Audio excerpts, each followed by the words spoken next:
হ্যাঁ, আমি জাদুর সোনার মিষ্টি কুমড়া গাছ। টয়া, তুমি অনেক ভালো মেয়ে। এখন থেকে এই সব সোনা তোমাদের।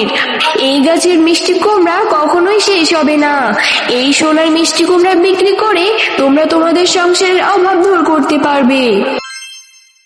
হ্যাঁ রে মিনা, তোদের রান্নাঘরের জানালা দিয়ে কি সুন্দর খাবারের গন্ধ বেরোচ্ছে।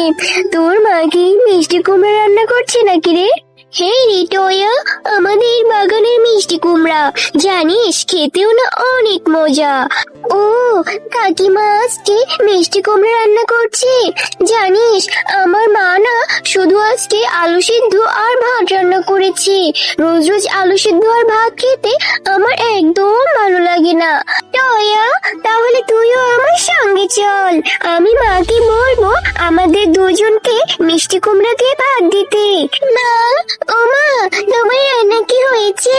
তোমার রান্নার সুঘ্রাণে বাহিরে আর থাকতেই পারছি না। আমাকে আর টয়াকে মিষ্টি কুমড়ার তরকারি দিয়ে ভাত দাও তো। হ্যাঁ রে মিনা, আমি তোকে এখনই ভাত দিচ্ছি। কিন্তু তুই এই ছোট লোকের মেয়েটাকে কেন নিয়ে এসেছিস? একে এখনই বাড়ি থেকে চলে যেতে বল। ও মা, তুমি ওর সাথে এইভাবে কেন কথা বলছো? বাহির থেকে মিষ্টি কুমড়া সুঘ্রাণে ওর একটু মিষ্টি কুমড়া দিয়ে ভাত খেতে ইচ্ছে করেছে। আর ওর মা রোজ রোজ শুধু আলু সিদ্ধ আর ভাত রান্না করে। তুমি না হয় ওকে একটু মিষ্টি কুমড়া তরকারি দাও, ও বাড়ি যেয়ে ভাত দিয়ে খেয়ে নিবে। তোদের মতো ছোট লোকদের নিয়ে আর পারি না, শুধু পরেরটা খাওয়ার ধান্দা, তাই না? তোর মাকে যে বল মিষ্টি কুমড়া এনে দিতে, তারপর সেই মিষ্টি কুমড়ার তরকারি রান্না করে দিতে। কিন্তু কাকিমা, তুমি আমাকে এতগুলো কথা শোনাচ্ছ কেন? আমি তো আসতে চাইনি, মিনাই আমাকে জোর করে নিয়ে এসেছে। কি, আবার আমার মুখে মুখে তর্ক করছিস? বেয়াদব কোথাকার, যা এখান থেকে, আমার বাড়ি থেকে এখনই চলে যা। আর আমার মেয়ের সাথে একদম মিশবি না বলে দিলুম, না হলে আমার মেয়েটাও তোর মতো ছোট লোক আর বেয়াদব হয়ে যাবে। এরপর টয়া মনটা খারাপ করে তার নিজের বাড়িতে চলে আসে। মা, আমার যে খুব মিষ্টি কুমড়া দিয়ে ভাত খেতে ইচ্ছে করছে। তুমি বাজার থেকে আসার সময় আমার জন্য মিষ্টি কুমড়া নিয়ে আসবে। তারপর সেই মিষ্টি কুমড়া আমাকে রান্না করে দিবে। তখন আমি মজা করে মিষ্টি কুমড়া তরকারি দিয়ে ভাত খাবো। মারে, এখনো যে মাস শেষ হয়নি রে মা। বাঘিনী ভাবি এখনো যে আমাকে বেতন দেয়নি। বাঘিনী ভাবি বেতন দিলেই বেতনের টাকা পেয়ে আমি তোকে মিষ্টি কুমড়া এনে খাওয়াবো। আমি এত কিছু জানি না মা, আমি মিষ্টি কুমড়ার তরকারি ছাড়া ভাত খাবো না। আচ্ছা ঠিক আছে, আমি বাঘিনী ভাবির মিষ্টি কুমড়া বাগানে কাজ করার পরে বাঘিনী ভাবির কাছ থেকে তোর জন্য একটা মিষ্টি কুমড়া চেয়ে নিয়ে আসবো, কেমন? আচ্ছা ঠিক আছে মা।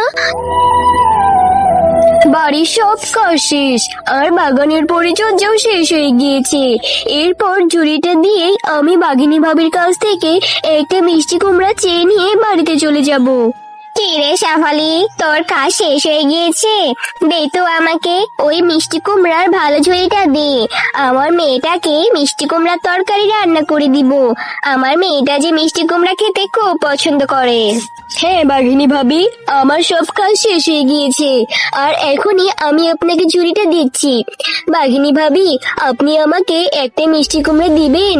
আমার মেয়েটাও যে মিষ্টি কুমড়া খাওয়ার জন্য খুব বাহানা ধরেছে।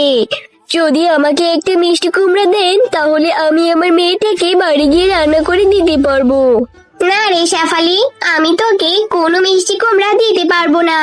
আমার যে বাগানের বায়না আছে, তোকে দিলে আমি বিক্রি করব কি করে বলতো? বাঘিনী মামি, আপনার বাগানে তো অনেক মিষ্টি কুমড়া আছে, এখান থেকে একটা মিষ্টি কুমড়া দিলে আপনার এমন বড় ক্ষতি হবে না। শেফালি, তুই তো অনেক কথা বলছিস বাপু। তোদের মতো ছোট লোকদের নিয়ে আর পারি না, পেট ভরে শুধু কথা আছে তোদের। এত করে যেহেতু বলছিস তাহলে এই নে, এই ঝুড়িতে তুই যে পচা মিষ্টি কুমড়া গুলো বেছে রেখেছিস সেগুলো নিয়ে বাড়ি চলে যা।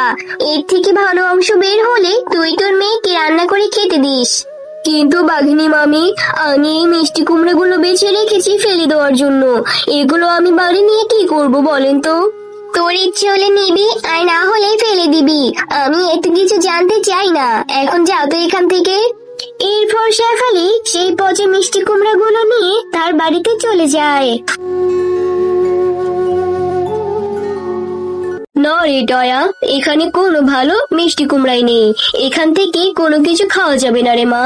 আমি বেতন পেলে তোকে সেই টাকা দিয়ে মিষ্টি কুমড়া কিনে খাওয়াবো, কেমন? আচ্ছা ঠিক আছে মা, তুমি বেতন পেলে আমাকে মিষ্টি কুমড়া কিনে খাইও। আর এখন এই পচা মিষ্টি কুমড়া গুলো আমাদের রান্নাঘরের এক কোণে ফেলে দিয়ে এসো। এরপর টয়া সেই পচা মিষ্টি কুমড়া গুলো নিয়ে তাদের রান্নাঘরের এক কোণে ফেলে দেয়। আহারে, শেফালির অসহায় মেয়ে টয়া মিষ্টি কুমড়া খাওয়ার জন্য কত কি না করলো। আমি জাদু করে এই পচা মিষ্টি কুমড়া গুলো থেকে সোনার মিষ্টি কুমড়া গাছে পরিণত করে দিচ্ছি। তারপর শেফালির জীবনে আর কোনো দুঃখ থাকবে না। এরপর পরীর জাদুতে সেই পচা মিষ্টি কুমড়া গুলো থেকে তাদের রান্নাঘরে সোনার মিষ্টি কুমড়া গাছ হয়।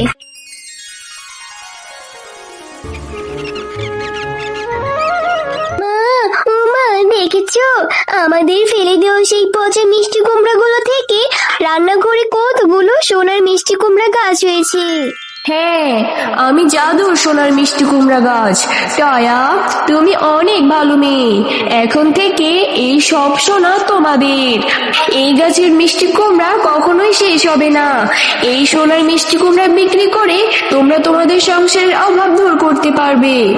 হ্যাঁ রে মা টয়া, তাই তো দেখছি। এতদিন পর সৃষ্টিকর্তা আমাদের উপর মুখ তুলে তাকিয়েছে। সোনার মিষ্টি কুমড়া গাছ, তোমাকে অনেক ধন্যবাদ। আমি এখনই এই সোনা বিক্রি করে আমার মেয়েটার জন্য ভালো মন্দ খাবার নিয়ে আসছি। তো বন্ধুরা, আজকের গল্পটি তোমাদের কাছে কেমন লেগেছে? যদি গল্পটি ভালো লেগে থাকে তাহলে লাইক, কমেন্ট আর সাবস্ক্রাইব করে আমাদের সাথেই থেকো। আর হ্যাঁ, এমন সুন্দর সুন্দর গল্প দেখতে চাইলে পাশে থাকা বেল আইকন বেলটি অন করতে ভুলো না কিন্তু।